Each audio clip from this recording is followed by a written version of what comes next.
Hello friends, today we will discuss about assets and liabilities. This is a summary of a book, Rich Dad, Poor Dad. The author name of this book is Robert Kiyosaki. Kiyosaki emphasizes the importance of understanding that there is a clear difference between assets and liabilities. You cannot spend your whole life buying liabilities. You need to be buying assets. Kiyosaki explains that rich people acquire assets and poor people acquire liabilities.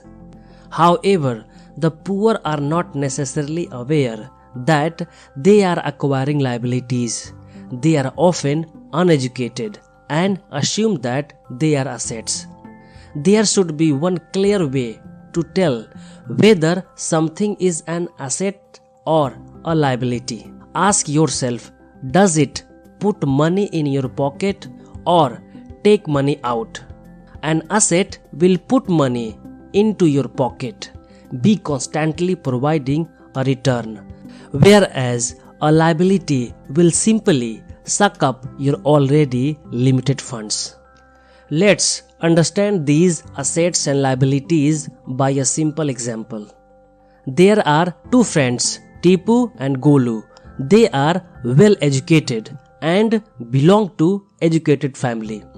But there is a big difference between them in the matter of financial education.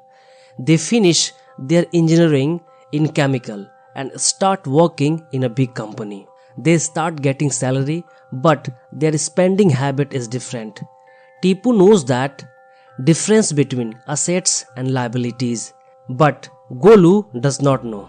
When Tipu gets salary, he saves money and start investing only 20% of his salary, like in mutual funds, share market, government bonds, etc.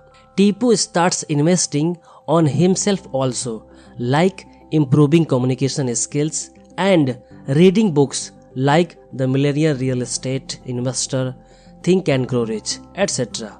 But when Golu gets salary, he starts spending like on costly jeans, costly phones, watching movies and on unnecessary stuffs. And before the end of month, he spends all his salary.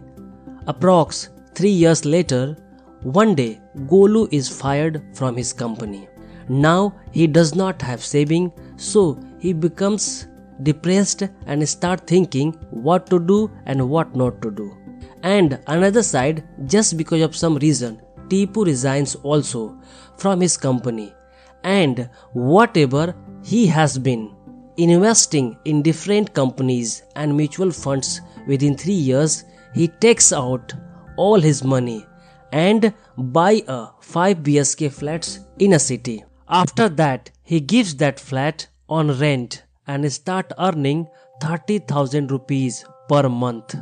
And again, 20% of his earning start investing in different kind of companies and mutual funds. Nowadays, Tipu is self-dependent in the age of 28. No need to work in different companies, no need to search a job in different kind of companies, and no need to work in a company from 8 am to 8 pm. As well as getting respect from his family, and he has time going out wherever he wants to go.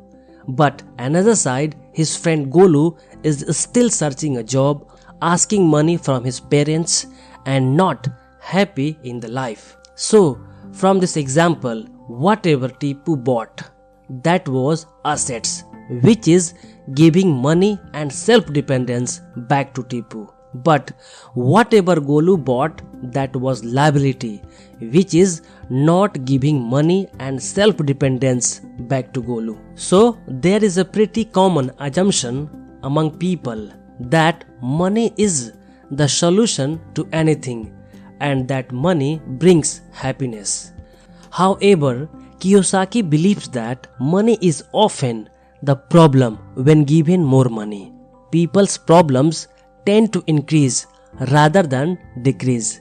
This is because it's many people's instinct to spend any money that they have. Therefore, more money only leads to more spending. And we know by now that spending more is not related to being happier. Kiyosaki explains that too many working professionals are struggling financially. They find themselves working harder and harder, but never getting any further. The main reasons that people are entering the workforce with little financial education. Whatever they have been taught in schools tends to be focused on how to make money. They forget about the importance of what to do with it when you have it and how to spend money wisely. Money is one form of power, but what is more powerful is financial education. Money comes and goes, but if you have the education about how money works, you gain power over it and can begin building wealth. Most people fail to realize that in the life, it's not how much money you make, it's how much money you keep. That's the important thing. Friends, this was the small summary of Rich Dad Poor Dad. I recommend that everybody should read this book once in the life. If you like this video, so please subscribe and share with your friends and family. And finally, thanks for watching.